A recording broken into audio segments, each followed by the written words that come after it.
Hello all and welcome to episode 64 of the Green Arrow, an FPL podcast by Fantasy Football Hub, as we hit the end of an absolutely crazy season with a preview for the final game week of the season, game week 38. My name is Fergie and I'm joined by my actual co-host. He's back, Adam Hopcroft. Adam, great to have you back. How have you been? Yeah, very busy, but I must admit I'm glad to be back and looking forward to this podcast, as I'm sure you are. So yeah, it's good to be back. The children are asleep. You know, work is busy, but it's looking forward to this. Great to have you back. The thing is, you know, we had on Rich, Will, and Heisenberg, and they were absolutely fantastic. I don't know much about FPL. I thought. Don't know much about them, Christ. They're pretty average bunch. Those guys. It's more the line of where to take the piss and when to not. Whereas with you, I know you got no line. I know I can get right under your skin, so it's all good. But anyway, what colour was your arrow in game week 37? Do you know what? I think it was a green arrow. It was very close. I think I got like a 2k green arrow. I'm sure you'll correct me if I'm wrong though. Well, I had a red, but I didn't see your score from last week. I had it on at 58k, but it was actually a green, was it? Yeah. I must have gone that. It was a very, very small green arrow. Oh, look at that! So... I've got you down as a red on the screen, but never mind. 58k. God, you've got me down as a red arrow. Come on. I know. What you... Do you want to? Why do you think I come back on this week? It's only because I've got a green arrow. That was it. So that's why you've been here. You've had 3 red arrows, and you were like, "I am not." I thought you'd have noticed that. Yeah, I thought I was fed up with the violins. That I'll wait till I get a green arrow. But to be honest, it wasn't looking good. It was the Antonio and Lingard last minute goal that turned things around. So I didn't check my score in live FPL, but the fact I got such a small green must have meant I was on for a pretty bad red otherwise. So yeah, fairly happy. So Mendy in goal, and you played Rudiger, which I didn't, which was a bit of a nightmare. Do you want to just run through your team? Yeah. So Mendy in goal, then I had Rudiger, Shaw, and Trent. And then in midfield, I went Mahrez, Salah, captain. Who else? Son. Who else did I have in midfield? Lingard and Rafinha, who I bought in. I think was a bit unlucky not to get anything. And then up front, Kane and Antonio. Nice. I was surprised you didn't go with Rudiger. I thought particularly as you, because I messaged you. I thought you even messaged me to say go with Rudiger. Take Soufal out. Go Rudiger. But I think it worked out for you okay in the end. 'Cause you had Watkins in that position, didn't you? So well, this is the thing. I've got a bit of an embarrassing moment to actually let's listen share. to this. So I took I think I scored 49, which was enough for a smallish red. I went from 39k to 41k, but I was actually fortunate to get that right. So I had Pickford in goals. Finally got a clean sheet, got a couple of points good. I then had Dallas, Trent, and Shaw. Shaw has been absolutely useless these last few games. Oh, he has, hasn't he? Then I had Son, who was useless. Well, I even said on last week's pod he looked kind of out of it and disinterested, and one much better than last night. Salah obviously blanked, Lingard and Rafinha. Kane captain, Calvert-Lewin another blank, and I got Watkins, right? However, there were rumours all over Twitter just around the deadline on Friday that Greenwood was going to be benched. And I was one of the fools who actually listened to that. So it's kind of 4:28 p.m. or wherever it was. So I'd actually made a transfer, Jota to Greenwood, and I ended up putting Greenwood third on my bench. So I brought in a sub. I brought in a transfer, put him third on my bench, but I ended up playing Watkins, who was on my bench. So I actually kind of spawned a 7-pointer there. An extra 7 points. So I was actually lucky to get that green. So it was a bit embarrassing. But I've got Greenwood there. I got Rudiger on my bench with 9 points. I'm not really sure who I would have played Rudiger over, in all fairness. I think to be fair, I was saying bench Watkins and play Rudiger over Watkins. So you'd have been what?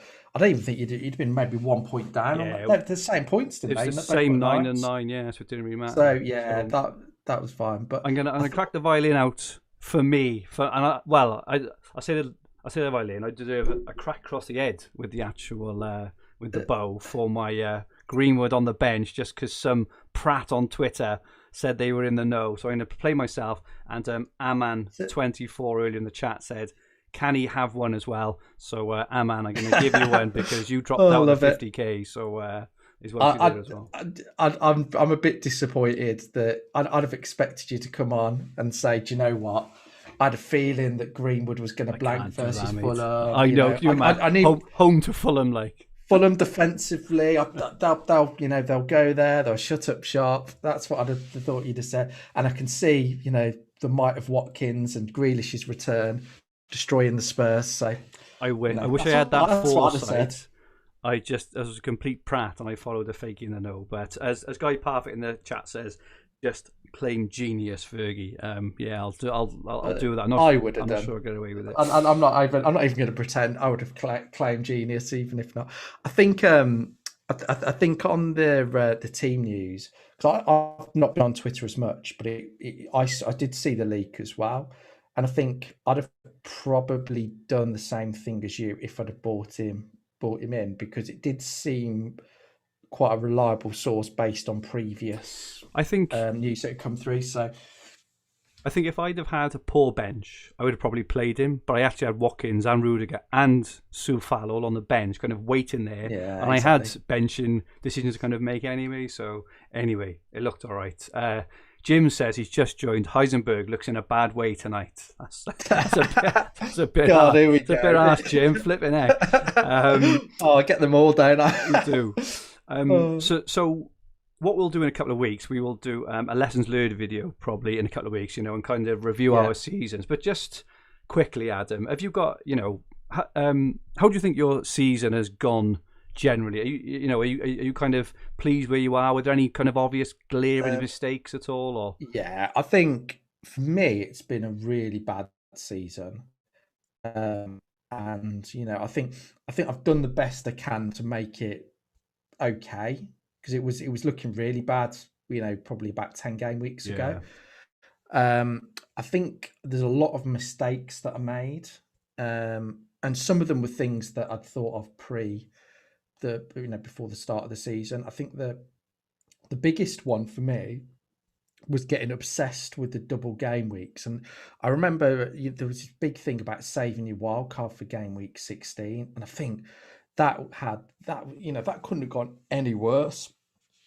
Even though I think I got an okay rank in the double game weeks, all the build-ups, the way the games fell after, the Man City games getting rearranged for that double. Couldn't have fallen any worse for a Game Week 16 wildcard. And it just, so that, but I think that it was the fact that I almost neglected, I didn't completely neglect the first 16 game weeks, but I usually go quite early on the wildcard, and there were a couple of points that I would have gone, and I was close to doing it. I think it was like game week 4 and game week 8, there or thereabouts. So the Spurs one, and then there was a second one just after the international break. I think there was a Man City swing around about game week 10 where you said you were so close to doing it, you just held on. Yeah, there were two. And if I'd have done it on either of those occasions, I think it would have helped. It would have helped me. I'd have had. I didn't have Martinez for the majority of the season. Yeah. I'd have got on, some of these key players. So it's a regret, but I'll learn from it. I think the thought was that, that there would just be so much to gain from this game week 16 wildcard, and it didn't pay off. So I think next season I'm almost certainly going to go early, because I've done every season I've had a really good season and good finish. I've started well, and I've tended to wildcard quite quickly, because I think you find within 3 or 4 game weeks you find out who the hidden gems are. You find out who started what. You get a lot of I think you get more 4 information. million starters are as well. Yeah, you get little bits. So I think that's the big thing. But I think it's been a challenging season. I've not enjoyed the deadlines and the deadlines. How football's been spread out. But what about yourself? You must have learned a few things over this season. I had a poor start, so I didn't have Salah in game week 1, so I'm immediately massively on the back foot in the first kind of 4 or 5 million after game week 4. I think it was 4 million after game week 4, which obviously was a bit of a horrendous start. I think I caught up well. I think, I played well. I played an early wild card, game week 3 or 4, and I remember us having the podcast around that time, and I was kind of urging you, come on, play your wild card. It's blah blah blah, and we were I had a really good climb up to where I am now, but I had a look earlier, and basically since game week sort of 31 up until now, I failed to capitalise at all, even though I played the wild card in 31. So in 6 game weeks now, I'm basically the same as where I was, which is disappointing. Another thing, I did a quick bit of maths earlier, and I benched an average of 14 points since game week 24, which is quite incredible going, actually. Over 13 game weeks, I've benched an average of 14 points, which is just nuts, and Rudiger today at 9 points, is just another example of that. But I've benched massive holes. I feel the same about the chips. If you think around game weeks 27, 28, we were hell bent on getting all these knobheads for 29 when, the defence were for Chelsea was the time to get on them then, but because they blanked in 29 or whatever, we didn't get on them. Iheanacho for Leicester kicked off around game week 26, 27. We ignored him because they were blanking in 29 and all this stuff, and it's just like, just got to completely ignore him next year. And I think for another part, and it's down to what you said earlier actually, is the second half of the season, I just found the football exhausting because it was on every single day.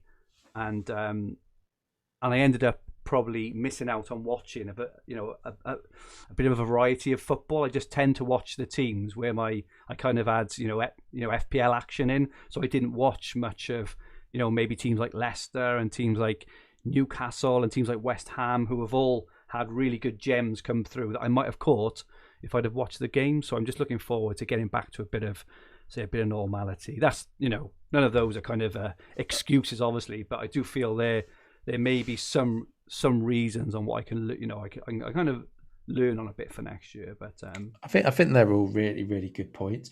I think the only other thing I would say is I think looking back at it, I think I've had less luck this year than I have in others, and I think looking at my bench points, so auto sub points, I think I've had, I can't remember if it's 13, it might be 15 now because I've got 2 from Vidra off the bench the other week, but I've seen other people, and you haven't even got that many. I think you've got like 30 or 40, but it's a lot. It's more than me. But there's some people who've got nearly 100 points of auto sub points, and I've had quite a strong bench throughout the season. So it's not been that I've been really scrimping and saving there, but you can't.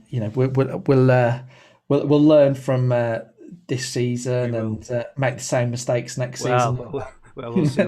We'll have everyone in the chat holding us to account next season because we'll be live again next season.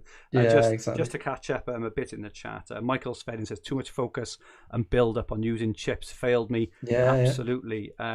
Guy says looking forward to all the games being on at the same time this weekend for a change. And Aman says the season has been grueling. I cannot wait for it to end. Edwardinho missed the old days when most matches started at 3 p.m. on a Saturday. And David O'Daffy finally met a live one. Greetings, David. Great to have you on with us. Thomas Morris, his biggest error was not transferring Keenan Davis from game week 1. Cost me this season. Absolutely. It's a good point. That is, it'll be definitely on my team from the start of next season. Exactly. I think the one thing I would go back to, and this is a point that you made a few pods ago, is I think Matt Jones or FPL Matthew this week played his bench boost, didn't he? Yeah, he did. Yeah. I think I saw. Yeah. And he did okay from it. I mean, he got quite a good. Just 71, I think, which was got 70. Pretty yeah, good. Exactly. So he did better than both of us who played our bench boost in a double game week, who really made all the transfers and set up for it. And it just goes to show really how overrated a lot of the chips completely, are. People who've saved them and used them in single game weeks have actually done quite well. So I think I think next year we should make a pact at the start of the season and say, right, we're just going to play our seasons. We're going to play our teams week by week. The wild cards, obviously, the far more important chips, and then we will let the chips be used at a point where we feel they're best used, rather than the chips dictating our play, which is what they do to everyone every bloody season, and it always ruins us. But yeah. I think the only one's the free hit chip, because that can help you with tricky game weeks. Yes, it can. But I think with the triple captain and the bench boost is the worst, because you end up ending up with a load of dross on your bench, whereas you're better off. So all those weeks before and after, you end up losing the points you gained anyway. And in our case, we didn't gain any points. I mean, I didn't even have any goalkeepers start that game week. Exactly. So, yeah, it's a couple of lessons learned. Nihal says, free hit, the only chip that worked. That was the same for me. I think I had about 40 point surplus now. The other two were an absolute disaster. Nihal also says, not having a decent bench will not be a norm anymore. And Vigard, who is currently 57th or 75th in the world, says, I got lucky playing my wildcard at the right time, game week 5, and the more planned wildcard in game week 31. They both made huge impact to my season. Really interesting ones there. FPL Fozzie, I learned not to be stubborn on players that have gone up in price, e.g. Martinez. Some really, really good stuff in there. Thank you all. As we are live, please feel free to join in the chat at any time. Let us know your thoughts on the topics throughout the relevant sections, and feel free to ask some questions, which we will try and answer throughout. Denver says, evening all, sorry for being late on my break on night shift. One absolute legend. Thank you, Denver. As we are live, no, I've said that already. Take your break on time next time. Take your break, exactly. And for any new watchers and listeners, if you haven't subscribed to us yet, please press the subscribe button in the bottom right-hand corner of the screen. Set the alerts so you don't miss our live streams, previewing every game week right here on this channel. Also, please press the like button if you enjoy our content. It would be much, much appreciated. So this evening, we're going to take a look at the Game Week 38 fixtures and try and pick out some last gasp transfers that could make all the difference to our seasons. We will look at Game Week 38 free hit team that I have picked out. So I picked this out, so I'm getting ready for a bit of a bashing over that. We will share our teams and plans for Game Week 38 and analyse the best captaincy options, give the competition results from Game Week 37. Let's give away a final prize of the season before having a look at the top of the Green Arrow podcast mini league. So we've got the fixtures now on screen then. So they obviously all start at 4 o'clock BST on Sunday. One of the best, most exciting days of the season. We've got Arsenal against Brighton, Villa against Chelsea, Fulham play Newcastle, Leeds against West Brom, Leicester Spurs, Liverpool Palace, Man City Everton, Sheffield United and Burnley, West Ham Southampton, Wolves and Man United. They've all got some kind of interest in there at some point. There's not many games actually that you look at and you think, oh, that's rubbish. Because even, you think like Sheffield United and Burnley, for example, you immediately think of Chris Woods, whereas normally you'd look at that game and go, oh my goodness. But so what we'll do first, I'm just going to quickly chuck up some Opta stats. And what we've done for this is we've sorted teams firstly by shots in the box over the last 4 game weeks. So this obviously gives an indication of the intent of the team's attack. So Liverpool are top with this. So Liverpool have had nearly 14 shots in the box per game on average over the last 4 game weeks. That is not a surprise there. Perhaps more of a surprise in second place are West Ham, because West Ham haven't really been on form, but they're still managing 11 shots in the box every week. Chelsea are quite high as well with 10, which that surprised me as well, because their results don't really back that up recently either. Palace have had 10. Christian Benteke, absolute legend, and they are above Spurs and Wolves. And down the bottom, I think Palace is a lot to do with the Villa game. Firstly, yeah, you're probably right. They've played an extra game as well, haven't they? They are. This is an average, mine. So okay, so it's an average. And right down the bottom, Sheffield United at bottom with just 5.5. West Brom, second bottom with 6.2 fed. Arsenal 6.5, because I was thinking of eyeing up that potential Arsenal Brighton game earlier, but looking at that, Arsenal have, kind of less than half a number of shots in the box at some of the other teams. So that's some points of interest there in terms of the attack. And then on the defensive side, we've done the same thing. So it's the last 4 game weeks, and this is shots in the box conceded. And top of the shop, unsurprisingly, Chelsea only concede 5 shots in the box. West Ham up there again. So West Ham up there both for shots in the box scored, but also least conceded. Everton is quite tight, which is quite interesting because they're obviously away to Man City, and then Man United, Man City and Brighton. And down the bottom, the worst, West Brom are averaging 12.5 shots conceded in the box over the last 4 game weeks. Closely followed by Burnley, Sheffield United, and Spurs. Would you believe Spurs are in there as well? So they're just, a couple of stats for us to kick off the talking points. What we're going to do, we're just going to go game by game and highlight any options. So firstly, Adam, Arsenal against Brighton. Got any interest in that game whatsoever? Probably not, but I think other people might do. So I haven't actually. I may play Rob Holding, and I think is Morpay still suspended? I think he will be because it was violent conduct or whatever he was sent off for. He's had it extended apparently, so he's missing it definitely. Yeah. Okay, so Morpay's out. Welbeck went off injured against City, so whether he's out, I'm not sure. So that and Brighton they don't tend to score the most goals. No. So I could see Arsenal keeping a clean sheet in that. So I've got Holding. I may start him. But I think there are some interesting attacking options. It's just with Arsenal, who will he start? I mean, if you look at Martinelli's stats, they're actually really good. And if I've sorted it from game week 32 to 37, and I'd recommend anybody who isn't a member of the Hub to become a member of the Hub and sort it by expected points. It's a great stat to use. And sort it by expected points. The top person for Arsenal is Martinelli over the last 5 or 6 game weeks. So I think he's potentially interesting. Obviously, Pepe scored a few goals last night. The only challenge with Arsenal is who starts. Will Aubameyang start? You just don't know, do you? And Brighton with Lewis Dunk coming back are quite good defensively. So what do you reckon? The only one really that I, you got Aubameyang obviously, but the one that seems to be in form, we've got a form chart we'll post up later, but Pepe seems the one. Yeah, he does. Who is in form, and I think I haven't looked at his price. I do remember from game week 1, I think it's quite expensive. I think it's like 8.5 or 9 million. So we'll probably be kind of, won't be able to afford him. Kind of anyway, unless you swap for someone like Son or Mahrez, which you're probably not going to do. But for those maybe looking, for a proper Hail Mary pick, Pepe could offer some value. But I would also say Brighton defensively got the 6th best defence in the league the last 4 game weeks. Dunk is back. As you said, I can see it being quite a tight, like a 1-0, even a 0-0 maybe. So I'm probably going to avoid the game. Yeah, I think that's fair. I think FPL Fozzie's mentioned Tierney in the chat. I think he's a good option, particularly if you do need a defensive transfer. And I think a few people have mentioned Martinelli.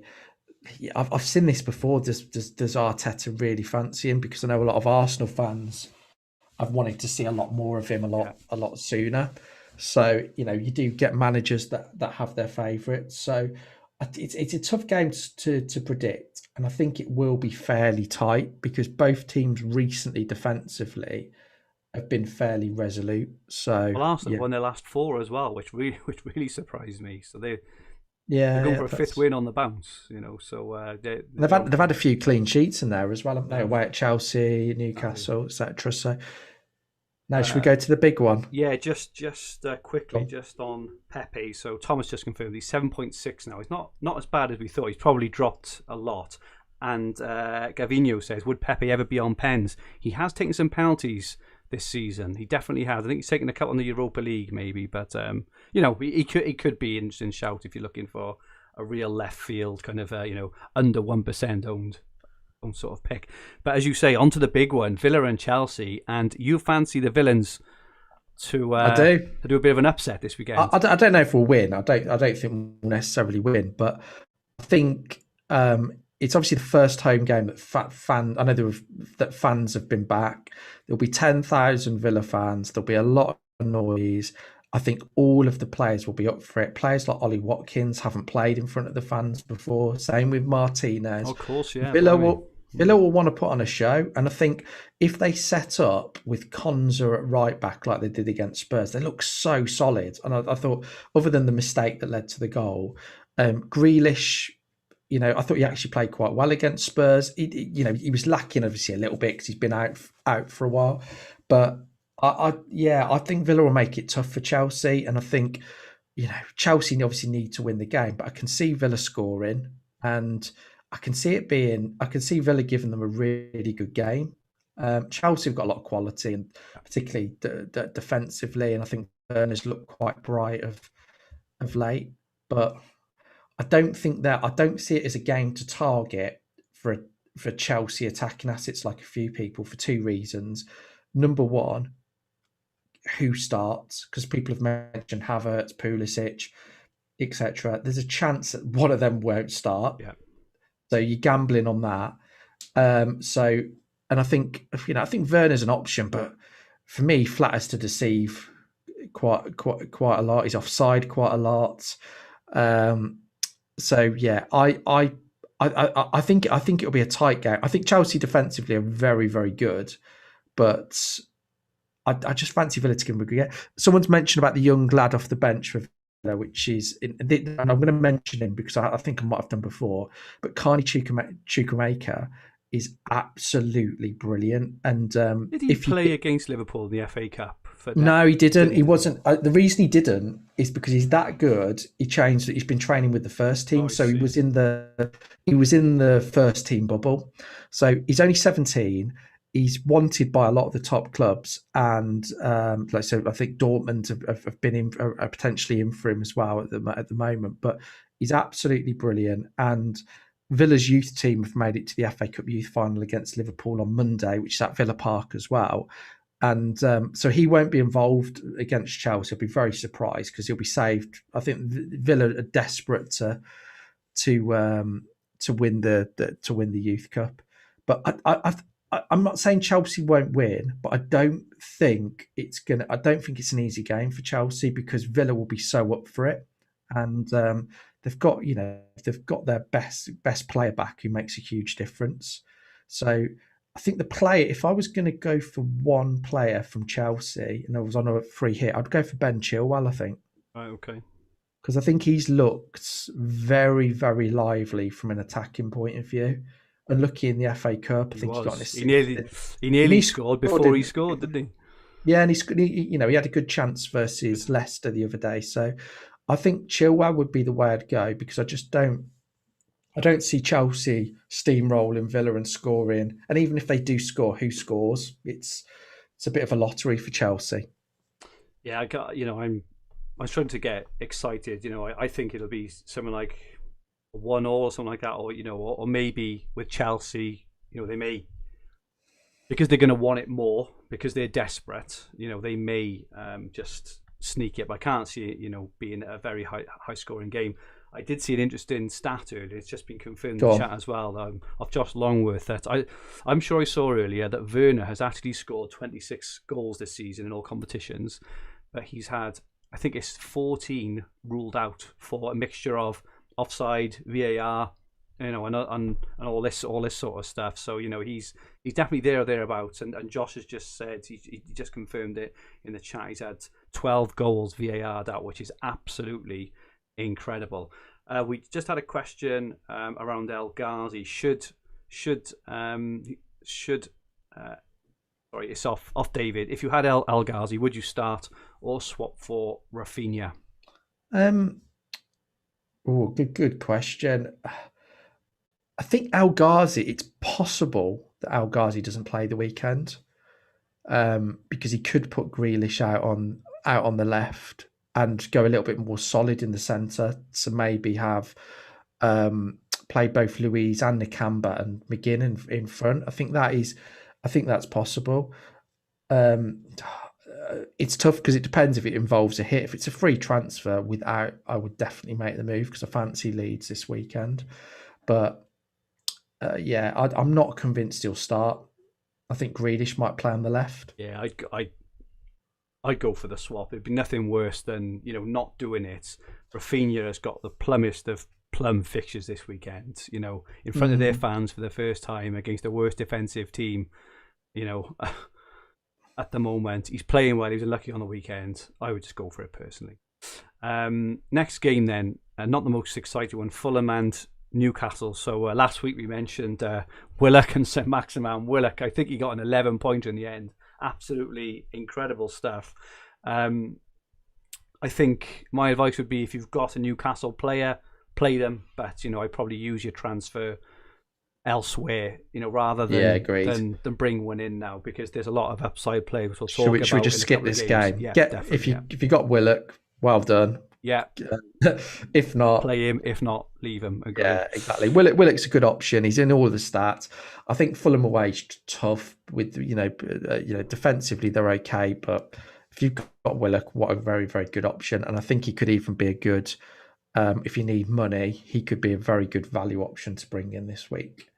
Cool. Okay. Next, then we've got Leeds against West Brom. I suppose the first thing to say here, if you haven't seen it, is that Meslier won't be playing. So if you are desperate for a playing keeper and he's cheap, then Casilla is going to play, and he's 4.1 million. That's the first. Is that all he is? 4.1. 4.1 million. Yeah.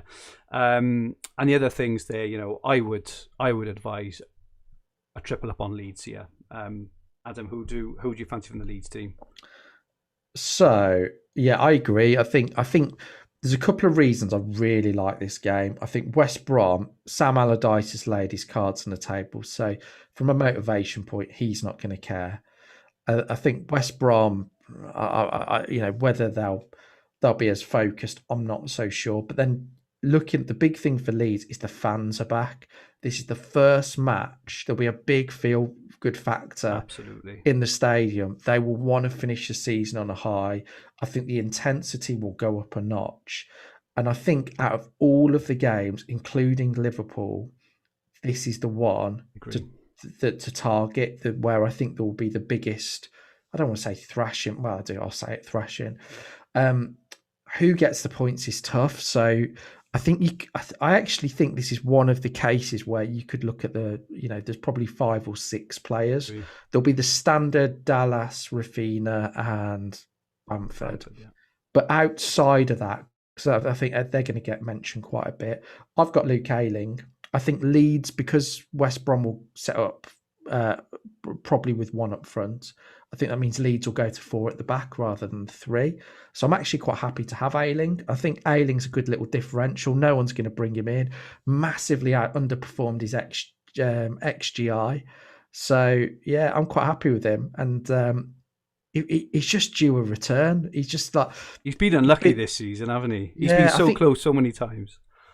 He's had quite a few returns VAR'd out as well. So, I've got him. I'll play him. And he's a good little fun pick. I think the others, obviously, Harrison's been mentioned by quite a few people. I think he's fine to go for. Rodrigo, I think, will start. I think he's the one who excites me. He's the one who excites me.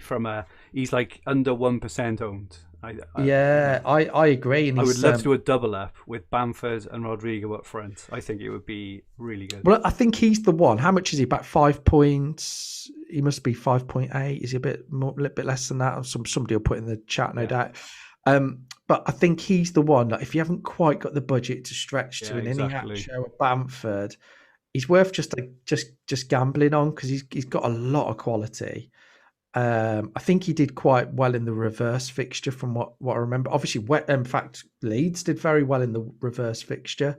So, yeah, I think he's an option. I think we've probably mentioned all the options. I think so. Yeah, I think the only other thing I would say with Leeds and West Brom is, it's very easy to say. I think they're playing in front of their home fans. You could say that about any other team. The difference with Leeds is they are good enough to make it count, whereas a lot of the other teams aren't. They are a class team. They're on form against a bad team, and I think that Leeds can really turn up and put West Brom to the sword. I think out of all of the teams playing in front of their home fans, I think Villa will definitely be up for it. Maybe a bit of bias there. I think Liverpool will be as well. But I think out of all of the teams, the fans that will be the most excited the weekend will be the Leeds fans. It's the first time they've been in the Premier League. I can't remember. Yeah. It's at least 15 years or more, I guess, is it? Yeah, exactly. So the Leeds fans are going to be so up for this game, and I think that excitement will transcend onto the pitch, and Leeds are quite high energy anyway. So I think it's a good one to target. I actually think if you're brave enough to go outside of the Liverpool captaincy, targeting this match could be the one to go. The only thing that puts me off, I think Leeds will win by the biggest margin this weekend, but the only thing that puts me off is there's quite a few options. With Liverpool, you got Salah or Mane realistically to look at. With Leeds, it could be Bamford, it could be Rodrigo, it could be Harrison, it could be Rafinha, it could just be they all end up doing well. So yeah, I think I'm excited about this game. I think if you got Pereira for West Brom, play him. You might, he might score from a corner again or do something. But and actually, I think there was I think whilst Leeds have improved from set pieces defensively, I do think that across the whole season have been fairly vulnerable, and so Pereira could get something. I wouldn't take a hit to take him out. Cool. Okay. Let's move on then to Leicester and Spurs. So obviously Leicester have to win, and may have to win by quite a margin as well, unless obviously Chelsea don't beat Villa. But Leicester have got to go out and attack. The interesting stat I saw, we kind of pointed out earlier that Spurs have got the 4th worst defence for shots conceded in the box in the last 4 games. Spurs are also off form. They look drab. They look dire. Leicester look good. Iheanacho had a rest midweek. He came on and he scored. He looked good when he came on, actually. I fancy Leicester to beat Spurs, and I'm disappointed now. I dumped. I moved on Iheanacho for Calvert-Lewin a couple of weeks ago. What a disaster that was. The fixtures obviously kind of made me go that way. But if I had him this week, I'd be playing him, and I think he'll do well. I think Leicester will beat Spurs. Obviously, if you've got Kane, I'd play Kane. I've got a decision to make in terms of Son, because I can do Son to Mane. But we'll touch on that later. But the only thing I would say, I'd agree with you, and I think Spurs are woefully, look woeful the other night. I think Leicester have got obviously the motivation. I think one big factor in Spurs' favour is Johnny Evans probably doesn't play, and their last home game versus Newcastle, I'm not sure, and they looked. Yes, it was. And Wilson and a few others got in behind on a few occasions. So could Son and potentially Bale or whoever's starting for Spurs, could they get a bit of joy? Because Leicester aren't quite the same defensively without Evans. I don't think. I think he's the leader and the organiser. So I think there's possibilities there, and it could also be that if Leicester have to go for it, particularly with goals, it leaves opportunities for Spurs to attack. I think Leicester actually, the one psychologically, I think this weekend Leicester are in the hardest position because it's not in their hands. And I think sometimes when it's not in your hands, it's just it can get to the players a little bit. So I'm not. For me, I'm a bit nervous about having. I've got at the moment. I've got Kane and Son in this game, and I'm just not sure what to expect from it. If I'm being honest. Yeah, it's a really good point. We had a question off Gavinho. I'm tempted to bench Son this week over the likes of Lingard, Rafinha, Iheanacho, and Antonio. Am I mad? Well, looking at the 4 you've said there, they're all to me probably better options than Son this week. The only thing with Son, is his ownership, and this is. I suppose it depends what you're playing for as well. If you're defending a 20-point lead in your mini league, for example, you may want to approach a bit differently from if your mini leagues are done and dusted, or you're just playing for overall rank. But I bear that in mind. His ownership is still, 50-60% Son. It's very, very high. So just bear it in mind when you make a decision. Anything else on Leicester or Spurs? No, I think it's a tough game to predict because I think it's easy to look at how bad Spurs were yesterday. Yeah. But I don't know. Leicester lost on the other week. Leicester lost 4-2 to Newcastle, so they can be a little bit Jekyll and Hyde still. And I think without Evans and the psychological factor of knowing. Did they lose Evans in that game? I think they did, didn't they? They lost him during that game, didn't they? I think. Possibly, or he didn't start. I'll be honest, I can't remember. Because I think they played a lot of the game without him. Yeah, so. I think if they lost him during the game, I think you can, be forgiven in the middle of a game if you lose a player that you hadn't planned for kind of having a bad game. But they came back in the FA Cup final, and they played them again later. And they beat them 1-0 without Evans in the FA Cup final, and they only lost 2-1 midweek. So I think that I take the point. I think you are right. However, if they know he's not going to be fit, they can, prepare themselves accordingly a little bit more, maybe. Agreed. Okay. Okay, on to Liverpool and Palace. It's an interesting one because there is an absolute plethora of options for Liverpool. Obviously, Salah will most likely be the most highly captained player. There's been a lot of talk for Mane and Trent. Robertson obviously caught the eye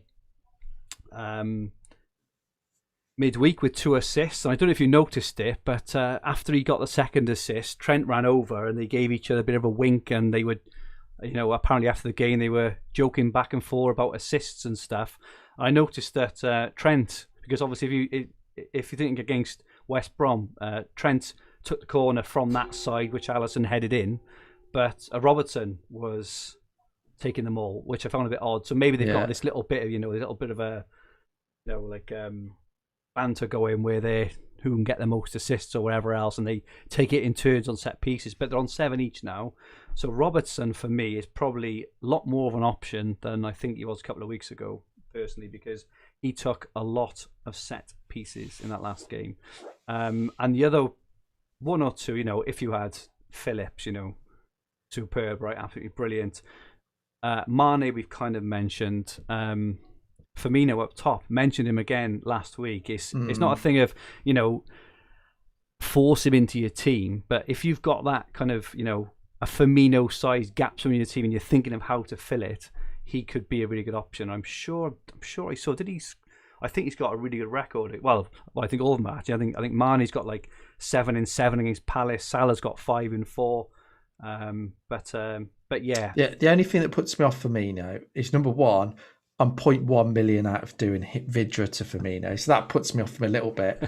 But the other factor is, his home form just never seems to be that as good as his away form, and he's only got 2 goals in however many appearances. So I actually compared him and Mane over the season, and there isn't much difference. Mane comes out on top, but not by much. But yeah, I think Firmino just always worry about converting it to actual goals and assists. And I just think personally, Antonio and Bamford are better options than Firmino. So I think I'd rather go for one of those. Who would you pick out of Robertson and Mane? I think this is where it's team specific. Because if you need a defender, Robertson. If you need a midfielder, Mane. If you had, if you had a kind of direct choice, I could get either Mane or Robertson. Who would you pick? Yeah, I think it's a really tough one. I think if you own Trent, this is probably the big thing. You've got the defensive cover. So do you want double defence or double attack? I think Liverpool, it depends if Benteke's fit as well. I think that would factor in my decision, because I think Liverpool could concede if Benteke plays the way he's looking at the moment, set pieces, etc. So that would factor in my decision.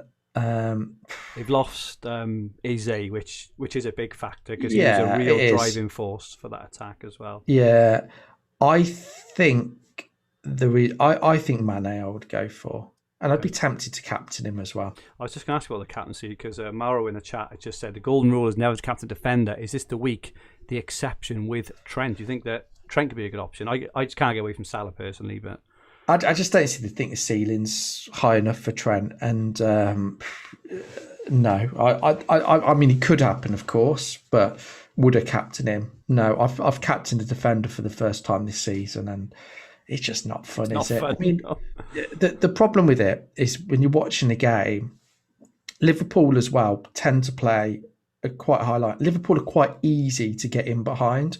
So at some point in the game, Palace will have a one-on-one, or they'll get a couple of really good chances. I don't see them going through the whole game without getting at least one or two decent chances. Yeah. And it's just from an enjoyment factor of watching it, you're just relying on attacking returns there. And it's not for me, captain a defender. I'm not saying it wouldn't pay off, but we've got a couple more questions. We've had an off Nihal, and Michael Sven also asks it as well. Is Bruno to Mane basically a bit of a no-brainer, do you think? Yeah, definitely. I think so. Do you think Bruno definitely doesn't play? I don't think it's definite, but it's more upside with Mane anyway. Okay, let me put it another way, and I know we'll go on to that game a bit later on, but if you were Solskjaer, you've got your chance of getting a first trophy with United. Your captain's injured for the game as it is. Would you play? Your position in second is secure. You're in the Champions League. Would you play Bruno in that game? And I'm not talking from an injury perspective. It's more from a fatigue. Keep him fresh because he doesn't really get much rest. Would you play him or bench him? I wouldn't play him, no. Yeah, exactly. And I think you've got to. I know sometimes we think managers aren't that logical, but I would be very surprised if he starts, if Shaw starts. They're key players. I think Greenwood might. But I think they're key players. I think he'll protect them because it's his opportunity to win his first trophy as a United manager, and a fresh Bruno is. I think a lot of people have talked about Bruno's played that much football. He looks a little bit jaded, and I personally would. If I was Solskjaer, I would bench him. So I'd have to, based on that. If I had Bruno, I'd have to think Solskjaer's not going to take the logical decision, and I don't think he will. I think Solskjaer's fairly bright and astute, so I think he'll bench Bruno personally.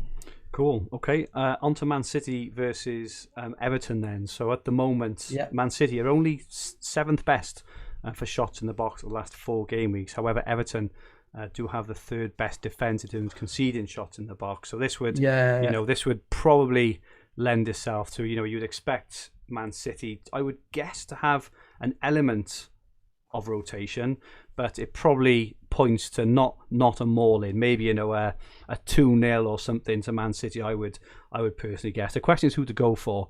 So I'd probably guess that Torres, obviously, really unlucky on Wednesday to have to come off early. I doubt he'll play the Champions League final, so I would expect Torres to get a start, personally. And I would also guess Sterling will get a start because there's no way Sterling is starting the final because he's been absolutely dreadful. But I think my kind of tip for this week, I think that Torres could have a good week. However, I would say I don't expect him to score a lot of goals. They're not going to score. I don't think they're going to score 3 or 4 personally. I think they may score 1 or 2. What are your thoughts on that game? So when I put Mahrez in for the Newcastle game, so it was at game week 36, my thought process was at the time is that Pep was going to play for momentum and finish the season strong. I actually don't think that's going to be the case now. I think what his logic, and somebody posted something, I saw somewhere where they were posting about Pep's philosophy before and on rest before finals. I think it's been a long season. I think the players are in fairly good condition. He always talks about how fit his players are, and the fact they had to play with 10 men against Brighton for a long period. I think he will give a break to some of his key players and actually look at some of maybe the players who we might need next week to get them fresh. So I think you're right. I've got Mahrez. I'm not sure he'll start. And I don't think he'll start, but like Mahrez, one of those players. If he doesn't start, he stays on the bench. So I think you're okay. Potential. This is my view to start him. As long as you've got, a decent first bench, because he's not going to come on. I personally think. I think he either starts or he doesn't play. But but I think we'll get a bit from the press conference. I mean, we'll firstly hopefully know if Aguero plays. I think if he's fit, it would be harsh not to let him play his final game in front of fans. I think So I think Aguero plays. You've then got to look at, I think Jesus started on the bench the other night. Will he get some minutes? Could he? So yeah, and also I think your point on Everton, they've been very good, particularly away from home defensively. Yeah. So my big dilemma this week is what to do with Mahrez, because I've got a choice between, do I sell Mahrez or Son for Mane?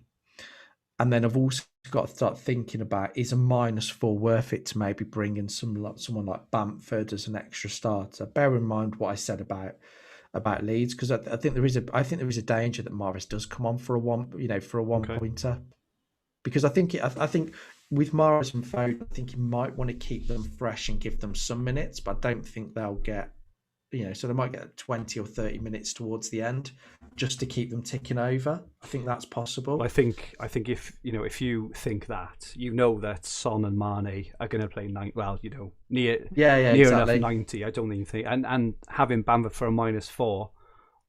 I've lost a goal, haven't I? You've lost a goal, but it's also but it's also last game of the season. What have you?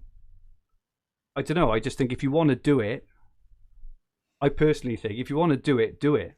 I personally think, but anyway. I think I mean, we can talk about the moves a little bit later on, but I just think Pep. I think it'll be a little bit of a celebration. I think he'll keep the prep for the Champions League final behind closed doors on the training ground. Keep his best players saved for the final, because he has an advantage over Chelsea, because Chelsea have got to play. They've played the FA Cup final, then against Leicester. So probably the best thing to do is give you guys a bit of a break. Fair enough. Nihal says, farewell, King Kun. You will be missed. FPL legend, absolutely. He's one of those players over the years where, just hat-trick material every sort of week. And Helen Franks, captain armband on Aguero for me. That is a real nostalgia pick there, Helen. I really, really hope it pays off for you. Okay, moving on then to Sheffield United and Burnley. And the only kind of player I can even get reasonably excited about is probably Wood. Have you got anything else there, Adam, apart from Wood? I actually think Sheffield United might win that game. Okay. I think their fans are back, and one of the things that I think reasons they've struggled more than a lot of teams post lockdown is they got a lot of energy from their fans, and I think their fans helped them go up a level. I thought they were very good against Everton. I didn't see the Newcastle game, so can't comment on that. But I just think with Burnley, I think Burnley might not rest a few players, but I think they might make some changes and give a few minutes to other players. And I just don't see them being that motivated for the game. There's not really anything in there for them. That said, Wood has been very, his stats have been very good.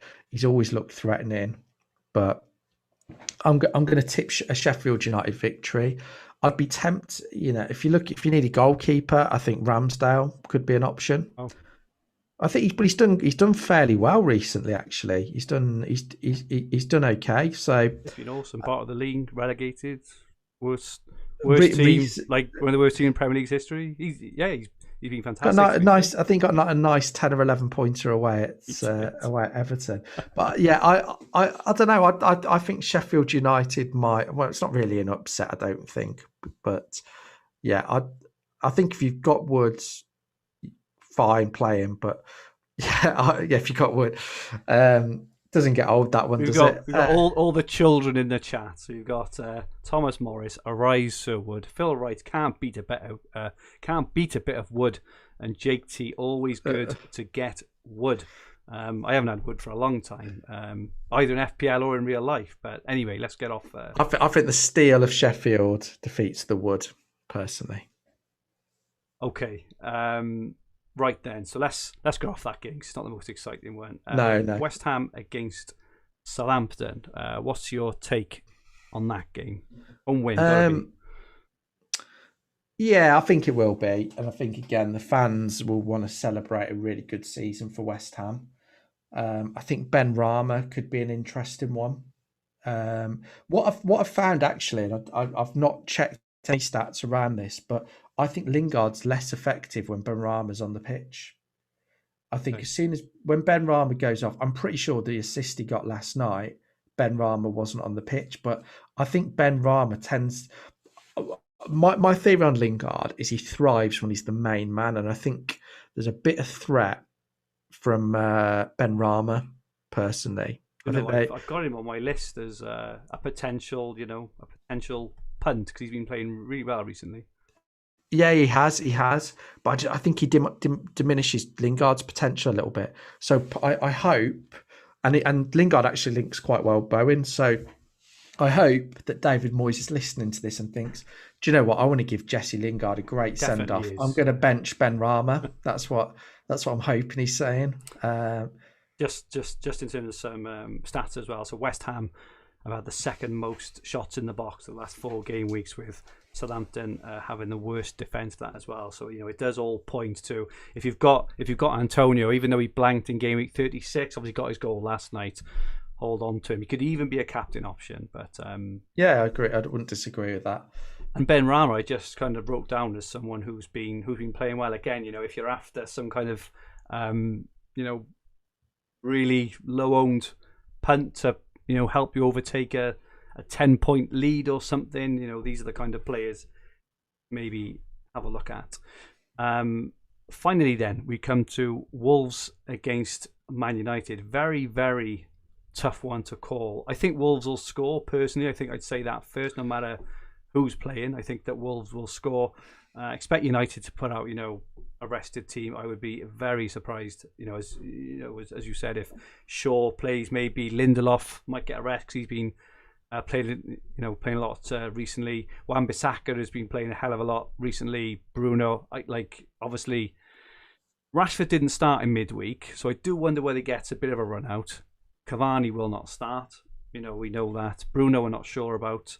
I would personally just, I think if you've got Bruno, I agree with what you said, in terms of even if he does play, he may not do much anyway because he's not going to have much of a team around him, but I don't think he starts. I've got Greenwood, and I'm not sure on Greenwood because I think he might start, but then I don't want a one-pointer either, so I think I'm going to play him, but I'm not entirely. He's going to be my worst transfer in ever. I brought him in third on the bench, and then maybe not play him in game week 38. I don't know if it's your worst transfer. All right. I think when you took Keenan Davis out for a -4 the other week, and then Watkins got sent off. Do you mean brought him in for -4 and then took him out? Well, David, full story. Yeah. We had a really good shout really early on in the chat. We were talking about them actually, and people want some Keenan Davis coasters. So we will see what we can do. Maybe we can do some Green Arrow coasters over the summer and give them away. Over the summer. Have me, you, and Keenan Davis arm in arm or something like that. That is a great show. So, I agree. I agree with you. Greenwood, if you had him, I suppose is the question. It depends on your other. Who else is on the bench? Yeah, it depends on your other 7 players because I know you've got a full got a decent 8 of attack. So I'd probably bench him in that case if you've got good options. I just like we said before, and Shaw as well. I'm benching Shaw because I just think it still possibly comes on for a one-pointer. So I just can't see him starting. It would be mad given the injury to Maguire.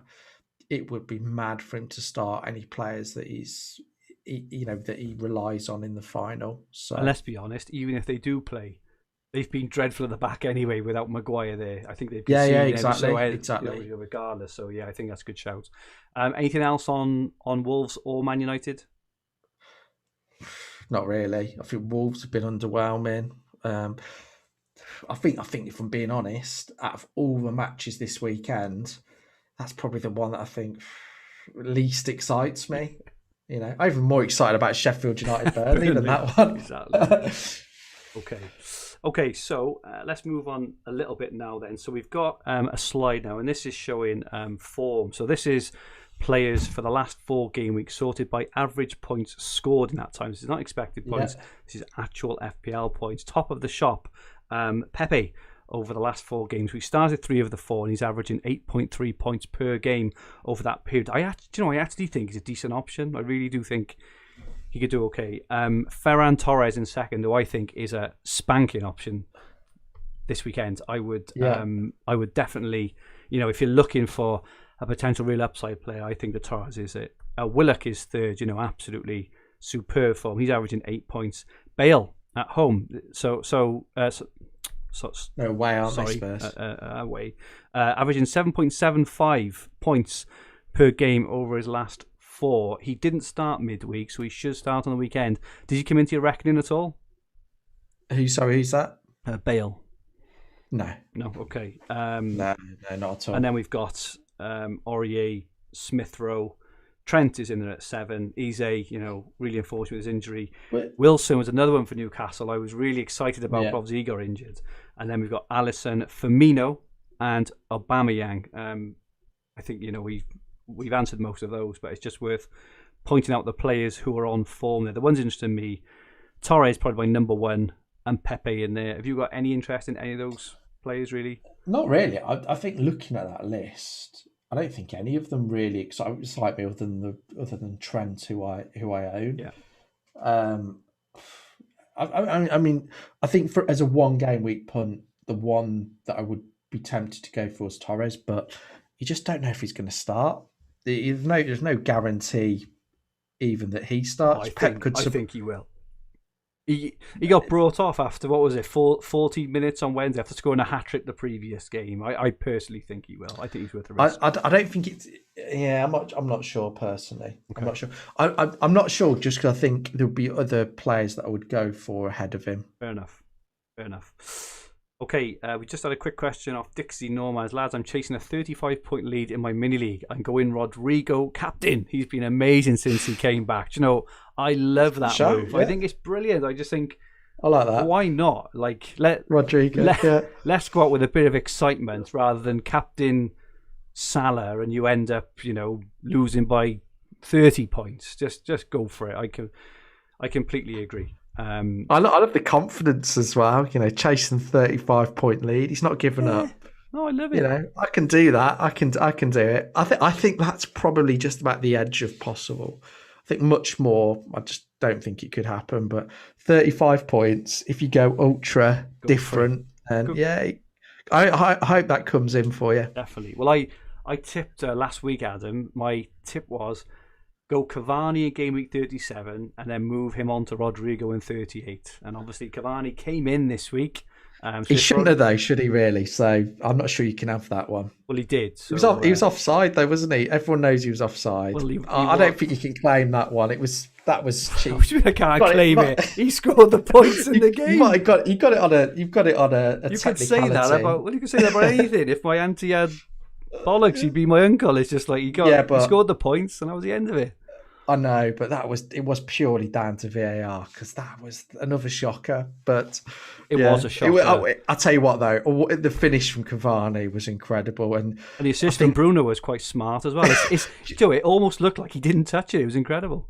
I know. Do you know? Part of me thinks they didn't rule it out because of how good the finish was, and that they didn't want They thought they could get away. It looks close enough, like he touched it. We can get away, particularly with the fans back and the game not mattering too much.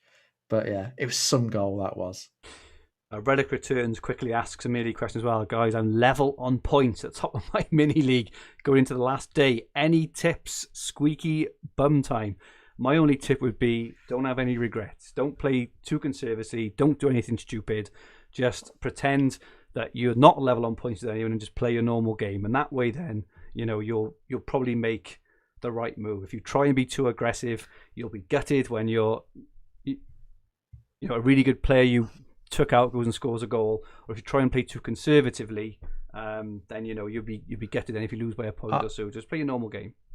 I think if you want to win your mini league and that's your only motivation, it depends how many points clear you are. But he's level. This is the thing. Oh right, okay. Level, play your own game. Go for it. I'd agree with you on that then. Okay, so I made a free hit team this week, so let's see what people think of this. I love it. I wish I had this team. So I've gone for I still. You know what? I scrolled an extra slide and saw my team, and I was like, "Bloody hell, it's the same as my team. This is what's good." What's that shit? That's not a good.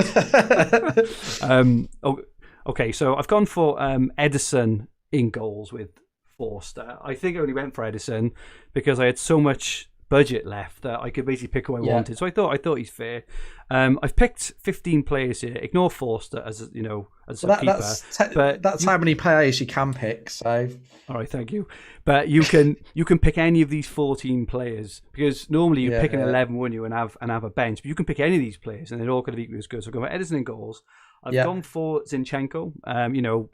You may not want to start him, because obviously there are other better options like Dallas, Alexander-Arnold, got Tarkowski and Kufal as well. I would probably play 3-4-3 here. I would guess maybe. I think looking at that, I'd throw Chilwell in the back personally. I think from an attacking point of view, that's not a bad shout. But I think that Villa will score. I think Villa might score, but I think from an attacking point of view and a high ceiling point of view, I think he's looking. I think there's a good. I mean, irrespective of what I've said earlier, the way Chelsea defend, that they're always going to have a good chance of keeping a clean sheet, and they have. If they can keep a clean sheet twice, against the likes of Real Madrid and City, etc., then they've obviously got a good chance against Villa. And I just think Chilwell looks so good attacking. That's fair enough. Yeah. Obviously, you have the risk of Alonso, but with your team, I don't think you need to worry about that. And then into midfield, then we've got Salah, Lingard, Mane, Torres, and Rafinha. Obviously, hard to pick who to bench out of that lot. And the front three of Bamford, Antonio, and Wood. I mean, who do you bench out of that front eight? That is quite a tough one, isn't it? It's no. I would probably say I'd probably go for Wood, just because I kind of agree what you said about Sheffield United. Of slightly improved.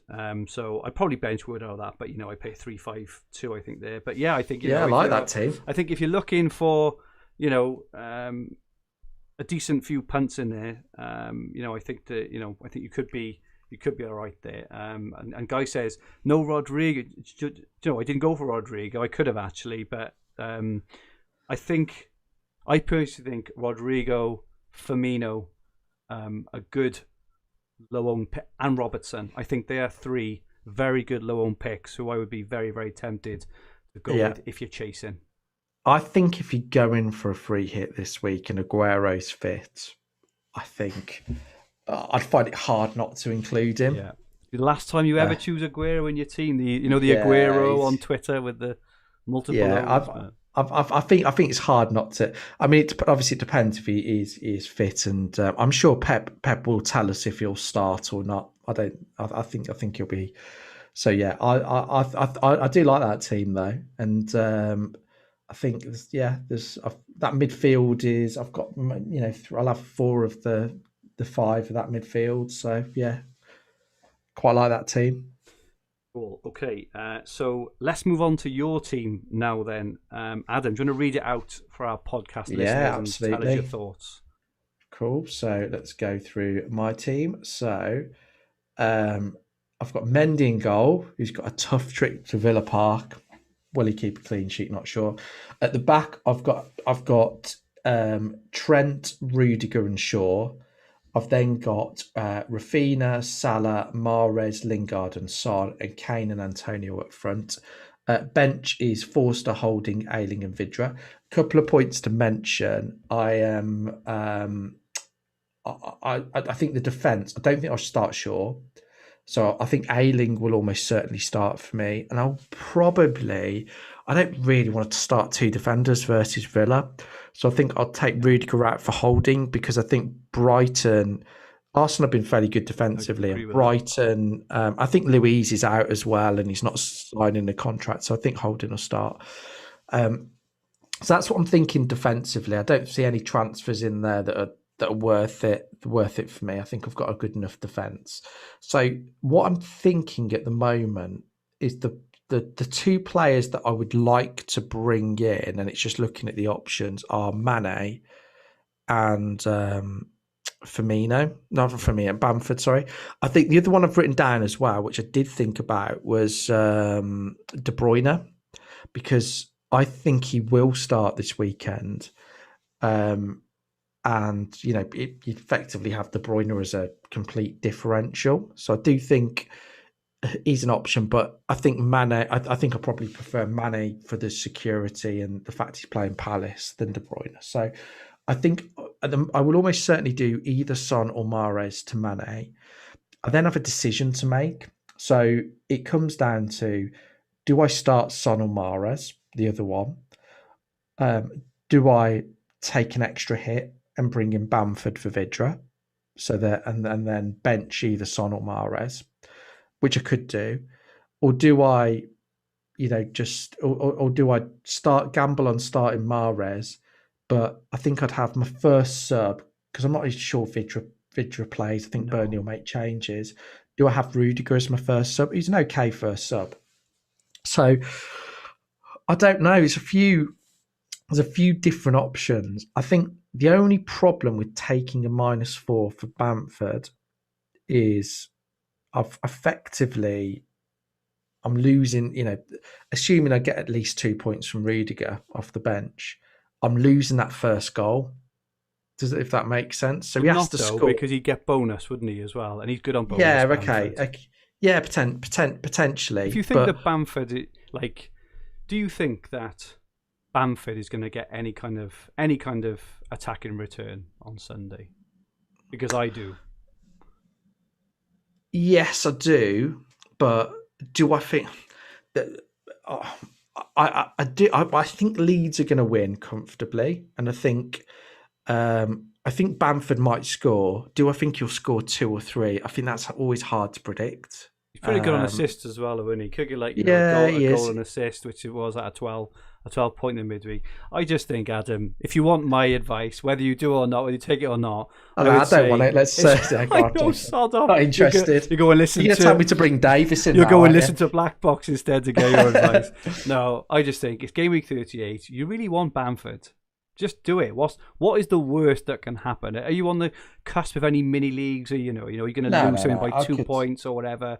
I just think it's one of those. Have a bit of fun with it. I really think have a bit of fun. I mean, the other option is I look at a different midfielder, and someone like Torres, someone like, which might be a little bit more fun because I think a lot more people have Bamford. I could look at who else could I consider. I could consider Harrison, for example, going to go a little bit different. So yeah, no, I don't like Arsenal. It's not. No. I think so. Mane will come in, and then the captaincy is a tough one because I think this is where I could gamble and go Mane over Salah. The way I see it is, I started the season on Mane over Salah. It's been a tough season, but I the last few matches, I think the last home game, I think Mane scored, Salah assisted. Then they're scoring and assisting each other quite a bit at the moment. The other way round at West Brom, and then Mane got something last night. I don't know. I think it's worth it, because if it comes in, I'm going to get a decent jump on it. Yeah, but you say that, but then you're scared of bringing in Bamford for a hit over Rudiger. Why don't you? I don't see what the difference is. You see what I mean in terms of points? Yeah, because I think straight away that puts me 4 points down on anybody that already owns Bamford, and as much as I've said, Chelsea are good defensively as well, and I think Villa have been vulnerable more recently from set pieces. So Rudiger isn't a bad option, and it possibly could outscore Bamford. So yeah, I'm not sure yet. I think what will probably happen, it will come to sundown. I'll fancy a bit of fun. Sunday lunchtime. You'll have a pint in the pub on Sunday lunch. Yeah, I'll bring Bamford in, and I'll make sure I drop you a message at midday just to remind you. You got Bamford in yet? Okay. Yeah, I do like the Rodrigo shout though. Actually, yeah, I think. And And see that I could be more tempted to go Rodrigo over Bamford just for a bit of fun because I just don't know. I just think he's quite high owned. It's just I think I'd probably want to take a couple of gambles. So yeah, the other thing I like about Mane, he's got a great record against Palace as well. Yeah, just to put it out there. FPL SWAT in the chat earlier put he's never blanked. I'm sure I saw he's had 7 in 7, which is a pretty good record. Moving on to my team then. So at the moment, I've got Forster in goals with Pickford on my bench. Obviously, if Forster doesn't play away to West Ham, I would have Pickford and Man City. I should have a keeper in there, maybe a point or two if I'm lucky. I'm not too bothered about that. I've then got Dallas, Trent, and Soufal, which I'm quite happy with. Actually, I think that's probably the best, the best back three you can have this week, maybe excluding Robertson. I've then got Son, Salah, Lingard, Rafinha, and Greenwood. And I've got Calvert-Lewin and Kane at front. So I'm definitely doing Calvert-Lewin to Bamford for free. That is 100% done deal. So I will have, so I'll have then Dallas, Rafinha, and Bamford, which I'm really, really happy with. My dilemma is then whether I do Son to Mane for a hit or some other kind of hit. But as you alluded to earlier, I have got Rudiger on my bench. I've also got Watkins on my bench as well, see. So, I have got decent options. And it purely comes down to whether will Mane outscore Son by 4? And I think it's a tough one because I wouldn't captain Mane. And this is why I'm leaning, I'm leaning away from it, because if Son scores, which he's perfectly capable of doing, it means Mane has to get a mega haul to pay off that hit. So that's why I'm leaning against it. So going back to the argument he gave to me, I could have Son instead of Bamford. And again, I think the point you've made about Son is he is quite capable of scoring, particularly when you least expect it this season. Yeah, he does. I found. So maybe the answer is to stick with Son. It's a tough one, isn't it?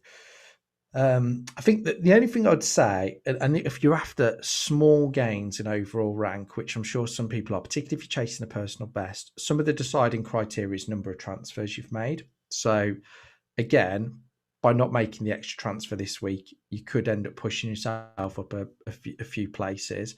The other one as well is that I think, a -4, again, it's so hard for a -4 to pay off in 1 week, because 4 points, if you look at the average that a player scores over a season or even over a certain spell, not many players average consistently over 4 points. The elite players will, but we're talking about such a small difference. So if we look at this maybe Son to Bamford example or others, if Son gets anything, it's very, him +4 is almost certainly going to beat Bamford, isn't it? He's very unlikely. So I think the question we've both come into, which is I think is a really interesting one, is in what scenario is it worth to take a hit in the final game week?